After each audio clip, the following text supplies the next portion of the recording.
The pioneer of the benchmark Right to Information Act, Aruna Roy, has severed ties with the ruling UPA.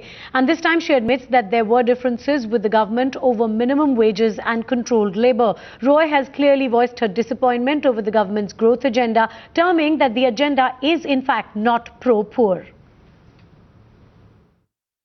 It is a decision to go back to my original constituency, which is the poor and people who live in rural areas, and work for their issues in the public domain exclusively for this year, and make sure that this government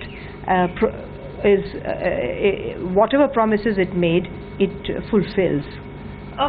In many ways, the NAC was seen as the conscience keeper, especially on part of the government. Do you think in many ways UPA government could have failed this promise, could have failed the fact that NAC could have done so much, especially for the poor, especially for the Narega scheme that had been on? Do you think it could have, in fact, not fulfilled its promise?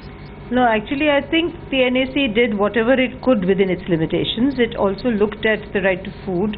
It looked at implementation of NREGA. It looked at and stopped the amendments to the Right to Information Act, which was very crucial.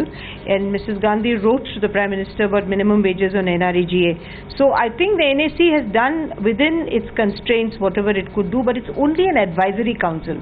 The actual implementation of everything is now with the government. So I think if things have not happened, it's not happened within the government, and it's a structural difference which we have to understand.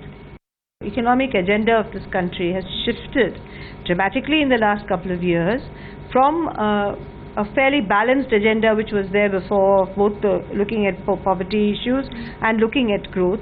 Now it's become overwhelmingly a growth agenda, and so therefore they say that game changers are game changers which are seen from the top down, like the UID or perhaps like direct benefit transfer.